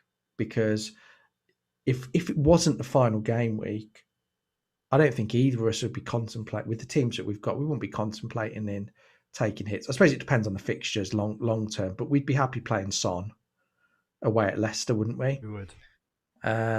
We've got Andy Green in the chat. So Andy Green, who was on this podcast for quite a while before he decided to go off and be a father for the second time, says, "Hi chaps. Just remember 2 things. The City B defence conceded 3 to Brighton, albeit with 10 men. I think that probably was quite a big factor in all fairness. And Son is the new Salah." Thank you, Andy. I was thinking of that earlier on this afternoon. He was the new Salah. He's now the new Keenan Davis, I think. And Matteo D says Son looks knackered. I personally think that Son, obviously, he's had an inkling the last week or two that Kane may be on his way, and I think he's probably a bit devastated personally, because he definitely has seemed to have lacked a bit of urgency. But anyway, I think Spurs will get more chances to counter than they did against Leicester than they probably have against Wolves and Villa. Especially because Leicester have to score a few goals. They can't afford to win 1-0 either, can they? So and if Newcastle can score 4, Leicester at home actually have looked quite vulnerable at times, and without Johnny Evans, that's fair, yeah. I would particularly like a Leeds treble up, but if I'm looking at it from a logical point of view, Bamford versus Son's got a 1-goal head start. That's how you look at it. It's hard with somebody with his pedigree. Would you be surprised if Son got a goal and assist against Leicester? Would you be absolutely? It wouldn't be a shock, would it? Really, at all. So yeah, it's a tough one, but yeah, it will no doubt go to the wire, and I'm sure at 2:25 on Sunday we will be scrolling Twitter to check the teams, any last minute team news, and I think tempting ourselves into hits, no doubt. Paul Bevan just asked quickly, would you do Kane to Firmino or Son to Mane? Help need in New Zealand. I think Son to Mane is probably the best. If it's free, yeah, definitely. Option if it's free, yeah. Okay, so let's move on and ask who is the best captain for game week 38. We put We put a poll up earlier on fantasyfootballhub.co.uk at FFH_HQ if you don't follow. And we had Salah, Mane, Bamford and Antonio as the 4 options. Salah walked away with it with 70% of the vote. Second was Bamford with 15%. Mane had 8% and Antonio had 7%. So it looks like it's going to be a landslide for Salah this week. And I suppose this is another tip for those, who are not used to kind of fighting at the death in mini leagues and things. If you are defending, go for Salah. If you're doing anything except being aggressive and attacking, just go for Salah, because he's going to have an effective ownership, you would guess, of probably, maybe 170% or something, in the top 100k or something along those lines, unless you fancy someone else, obviously. But if you're not sure how to play it, just go for Salah. That would be my advice. The penalties thing for me is always the big thing. But yeah, we've talked about the merits there of 4 really good captaincy options this week. Adam, what do you think on captaincy this week? I think it's one that I think Salah's the standout. With I think he's been very consistent of late. Was probably a little bit unlucky last night, so it is hard to look past Salah. But where there is such an obvious captain, and we've got one game week, the easiest way to get a green arrow, or like a big green arrow this week, is to gamble on another captain and hope Salah fails. Because Salah fails, then and your captain comes in, you've pretty much guaranteed yourself, all other things being equal, a decent green arrow. So I think your approach should be, if you want a big jump in the rankings, yes, agree with that, and you're prepared to take a big drop in the rankings equally, then I'll give you an example. Let's say you're at 17k and and finishing in the top 10k was really, really important to you. I would go for it, because what I've found is obviously, particularly more recently, the closer you are to the template, even if all your players perform well, it's the same for everyone else. You get very, very small jumps. The only way to get a big jump is to do something really, really different. And I think the easiest way without transfers is to captain one of the other players. And I wouldn't be surprised if Antonio, Bamford or Mane outscore Salah this week. Now, I'm not, I think if you're a betting person, and Salah is probably the safest one to go for, but Salah hasn't scored more points than every single person in in fact, the majority of game weeks, Salah's been outscored by at least somebody. So I think going against Salah is a good move this week, particularly as that there's no other option. It's his last game week. This is the easiest way to gain rank. As to who to go for, I think there are loads of options outside of what's put up there. Mane and Salah, I think Mane could outscore Salah, but I don't think, even if you own Mane and Salah, you should just consider Mane. I think there's other options. Rafinha, I think, even though he's not really hit the double digits this season, I think he's threatened it. I think he's been unlucky, and he's somebody I quite like. And in fact, Fuzzy's just as I've just said it, it's just right. We've just come up in the chat. Rafinha, I think Rafinha's. I think someone's put Iniacho. Yeah, absolutely. I think I wouldn't be shocked to see Kane get a brace the weekend. He's got a very good record on the whole. He's got like 14 goals in his last 10 games or something ridiculous like that against them. It's absolutely insane. Yeah, but he's going for the golden boot as well. So I think and it's valid that Salah's going for the golden boot as well. So that's completely valid. But I just think there's so many options this week, and if you don't, rather than taking a hit and you're losing 4 points, maybe gamble on the captain, because if you get that right, I'll give you an example. So the difference between you and I at the moment, and this is probably just, I think it's hard for me to beat you, but I think, was it 16 points? Yeah. Now, let's say you take a hit and I don't. Just humour me here. The difference is 12 points. So all I need then, let's say I go Mane, you go Salah.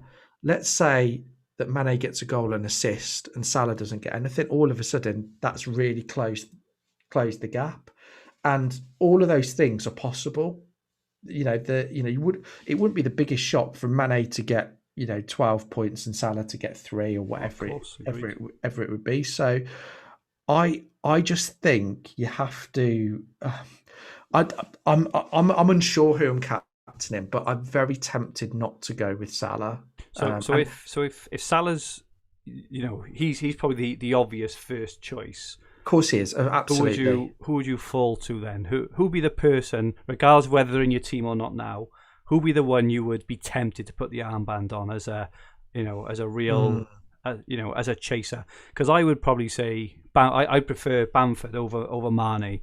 Personally, I think that Bamford's got a chance of a mega haul this week. Which is where, if I took a hit for Bamford and captained him, I think you're completely right. And I think that's a slightly different argument to what we've talked about. If I was going to captain, I like Antonio.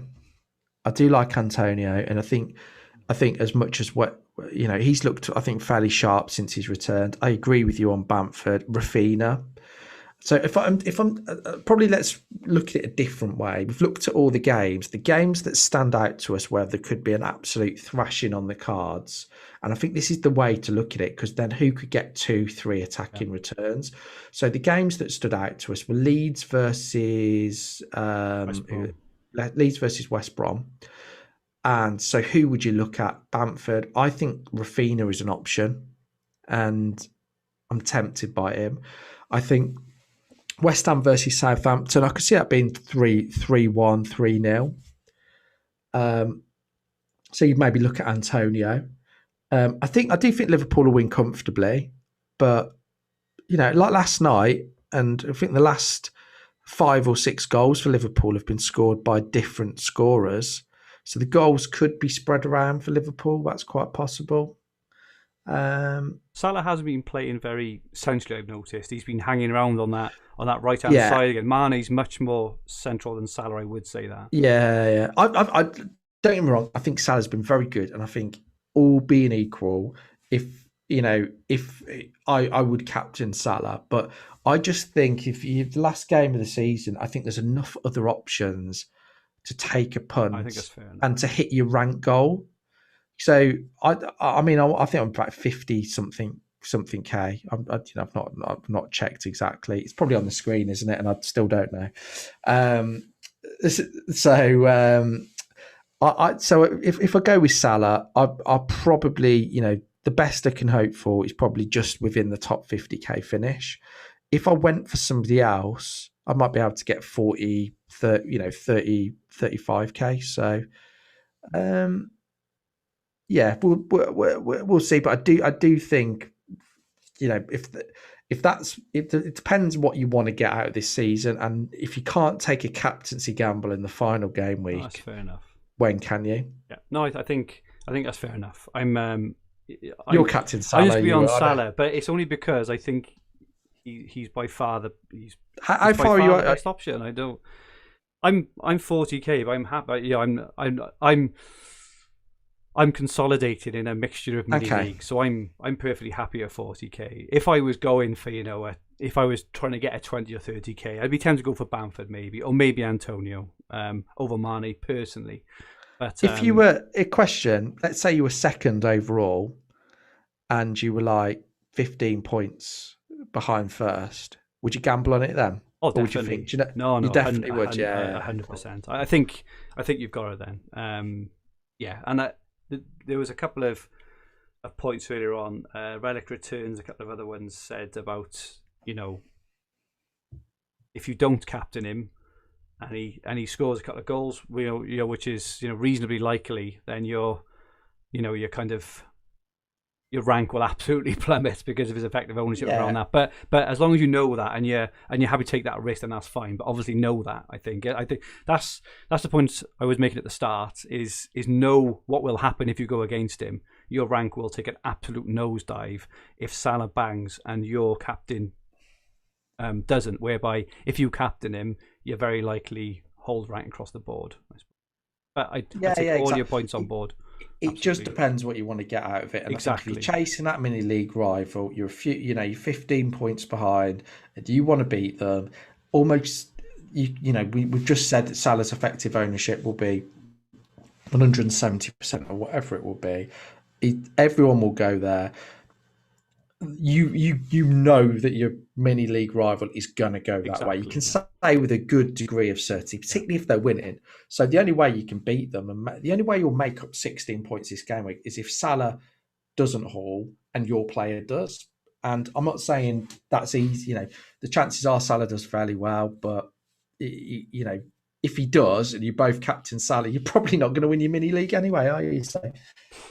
Mauro says, valid point, Adam. I'm 15k at the moment, but really want to get into top 10k. I'll be going against Salah captaincy this week. Well, that is the exact. And I hope that I really hope that pays off. Fortune favours the brave. Exactly, so and that's the time to do it. Absolutely. Yeah, I agree on that. Just to finish off then, so the predicted best game week 38 captain from fantasyfootballhub.co.uk is Salah by an absolute mile. So he's 8 points. Well, I say absolute mile. He's predicted to score 8.5 points. Mane is 6.7. Bamford is 6.1.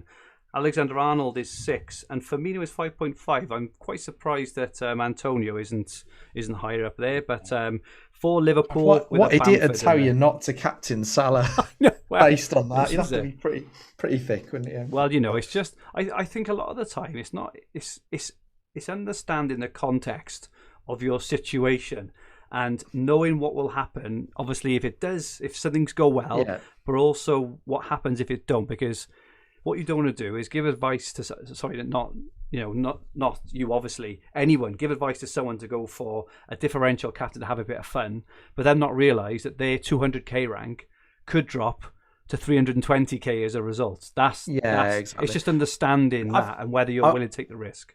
I think, and I'm just trying to give context, right? Like if I did want to beat you, I think the best way for me to do it would be to captain anybody but Salah.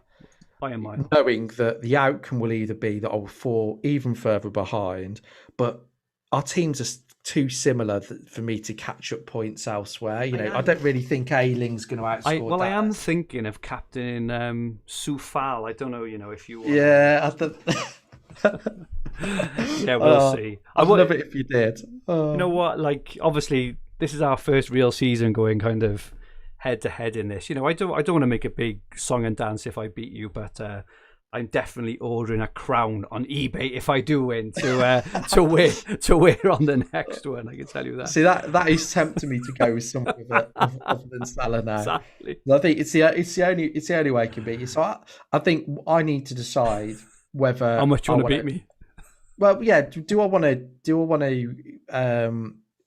try and make sure because whatever happens, it's very likely to be my worst ever season. Do I want to try and consolidate and squeeze in the top 50k, or do I want to beat you? And I think they're depending on what I go for, it will be a different answer, because I think the consolidation is Salah. The beating you or beating other people that are similar points ahead of me is going against Salah. Fair enough.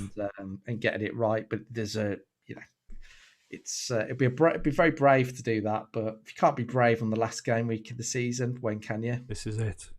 Okay, so just quickly on FanTeam then. So as part of our partnership with FanTeam, we're offering a superb deal if you are thinking of playing Euro 2020 fantasy football and you are yet to join FanTeam. So this offer will give you free annual membership to Fantasy Football Hub, which is absolutely fantastic. By the way, that's full access to the best fantasy football site around, including all the tools we use on this podcast, team reveals, articles, everything, unlimited access to everything on Fantasy Football Hub. You get that. You also get a free weekly monster ticket for Gameweek 38 on FanTeam as well, which is worth a few quid. And you also get an entry into a big Euros free roll as part of the deal. So it's a fantastic offer that we have partnered up with FanTeam for. Sounds great. How can we enter? I'll tell you now, Adam. I'm really intrigued. So to be eligible for this, you need to sign up to FanTeam as per the instructions that are now showing on screen. You need to click the link. If you're listening on a podcast, jump onto the YouTube, click the link. There's also some articles on the hub as well. Enter the Euros 2020 competition, which has a prize pool of £1 million and a life-changing first prize of £200,000. So you could win £200,000, Adam, for just 4 weeks of fantasy football management, all for a £20 entry. But don't forget, that £20 enters you into the Euros. You get free Fantasy Football Hub membership for a whole year, a Euros 2020 free roll as well, and a free entry into Gameweek 38 Monster. It is unbelievable.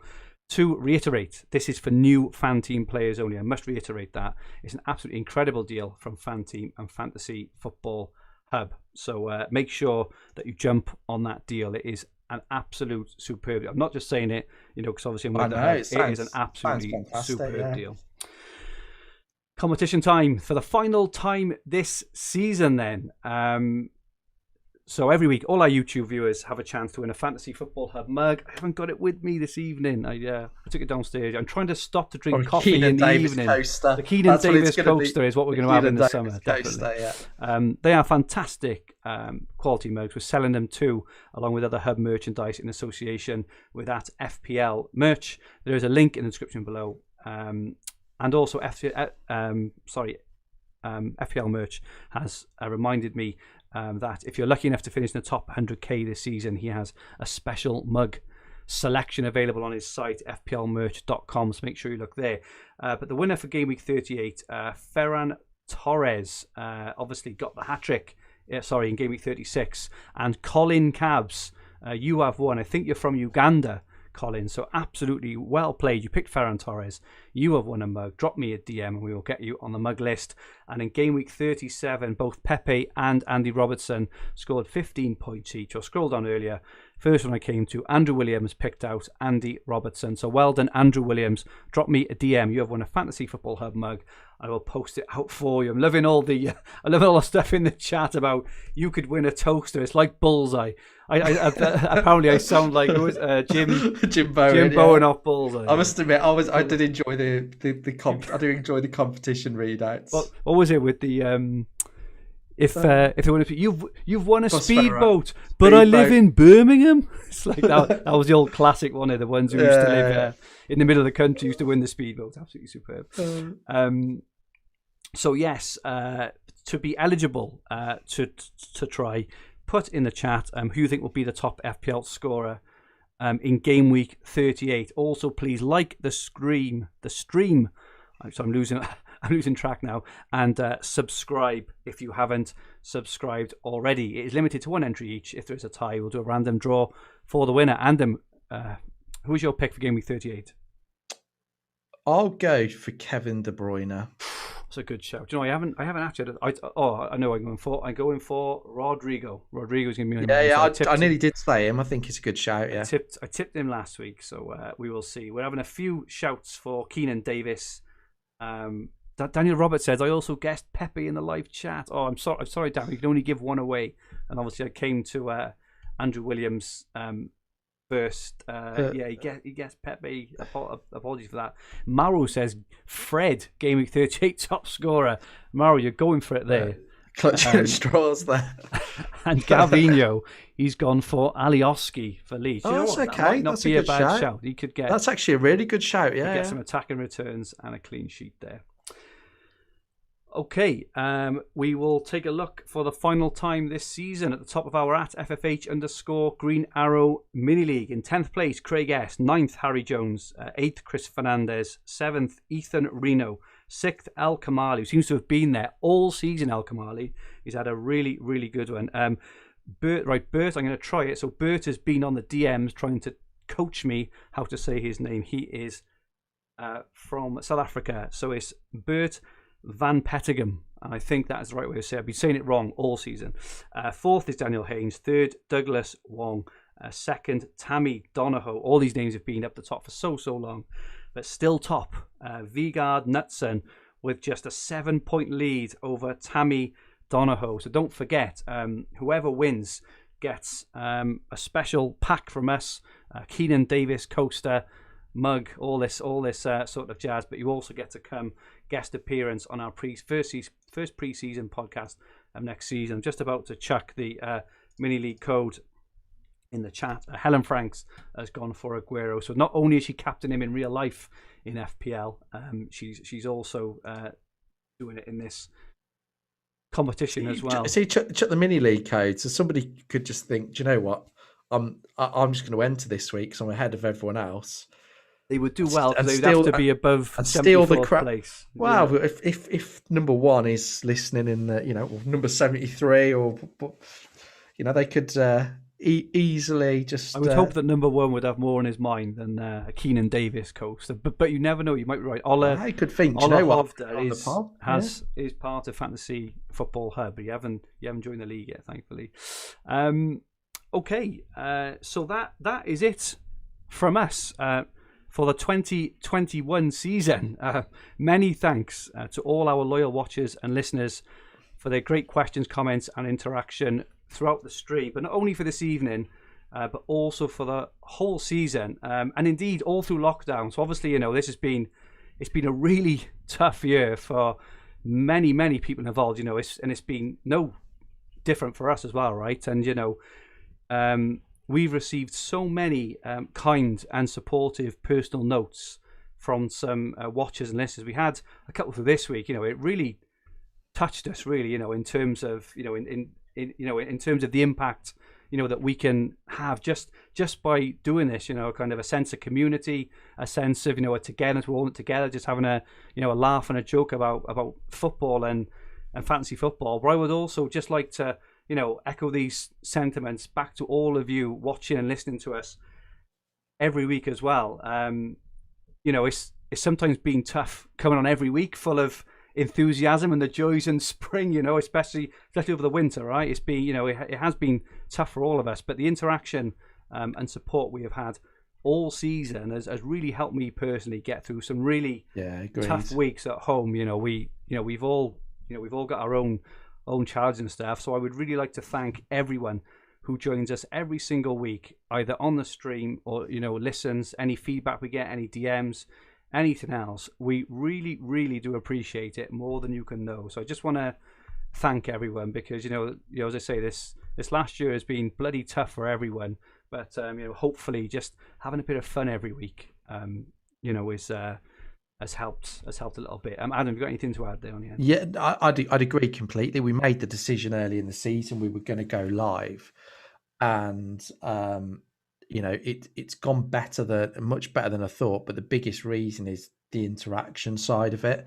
I think there's been some great moments over the season. I think the Keenan Davis podcast, I don't know how we continued and finished that, but that was probably, without shadow of doubt, my highlight. But the interaction makes it really fun to do, and we're looking forward to it next season. I just hope that the deadlines will be spread out a little bit more, and we're not going to have to do, because we did quite a few 10 o'clock ones, which I know was quite late for people. So hopefully we'll be able to do them at times where we can get as many people listening as possible. But it's been an absolute pleasure, and I think the one thing that we've always said is that the reason we do it is because we actually genuinely enjoy it, and I think every time we come on, it's just good fun, and I think that's a lot of that's down to to the people that are engaging with the pod. I think you are a very, very key part of the pod. So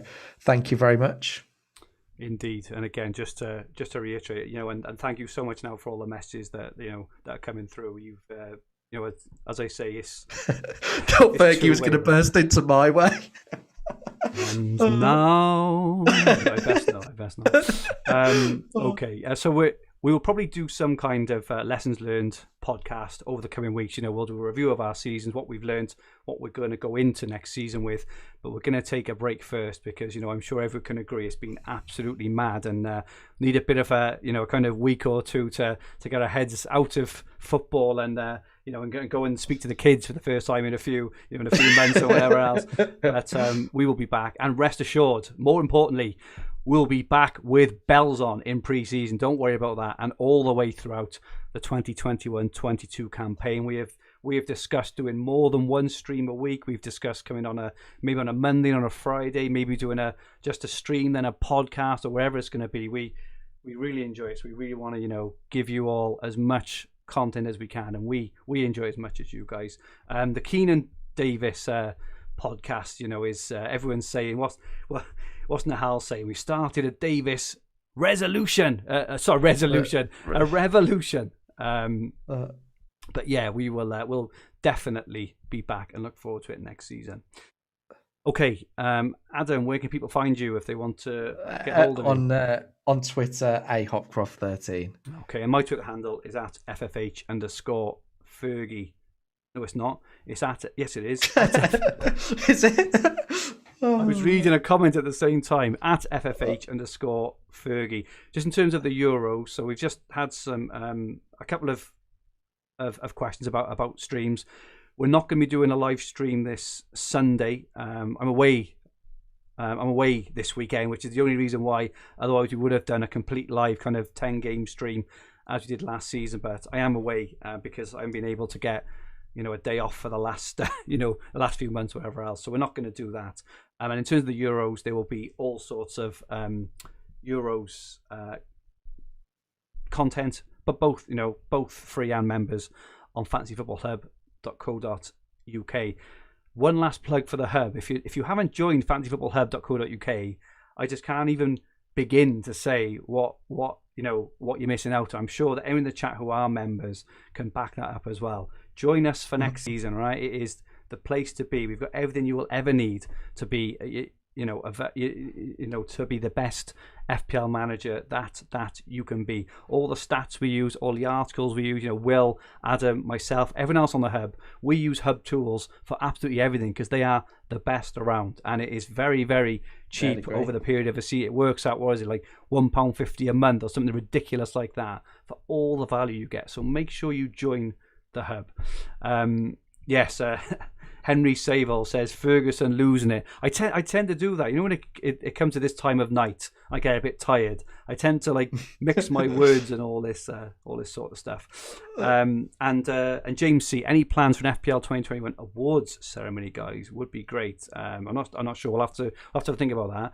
I don't know if I'm in a place to say this, but I'll say it anyway. But I'm definitely going to there is.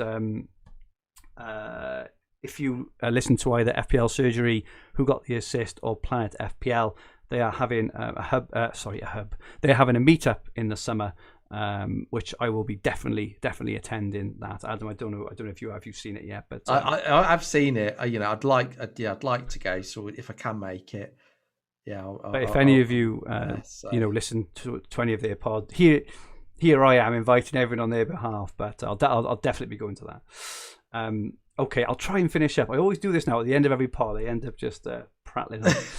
This podcast and video will be on the Fantasy Football Hub YouTube channel, with the podcast versions available on all major podcast platforms. If you like what you watched, please press the like button. And remember to subscribe to the channel at the bottom right-hand corner of the screen. If you enjoyed your listen, please rate the podcast and leave a comment.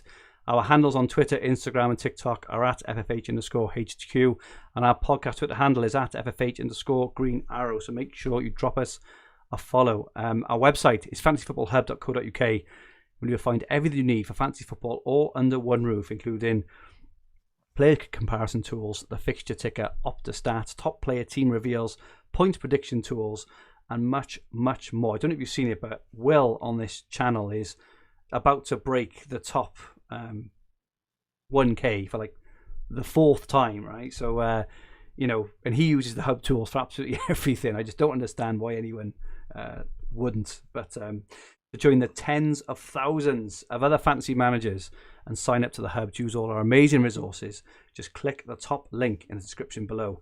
You will not regret it. Guys, if you want to stop Fergie rambling, just join the hub. It'd be quicker and easier. Join the hub and I'll Everyone just just joins. We'd have finished this pod about half an hour ago. And now the end is near. We will be back, recharged and full of beans as soon as next season's FPL game launches. We'll also be back in a couple of weeks with a Lessons Learned pod. The very best of luck to everyone in Game Week 38. And for the final time this season, I ask you to stay safe and may all your arrows be green. Good night all.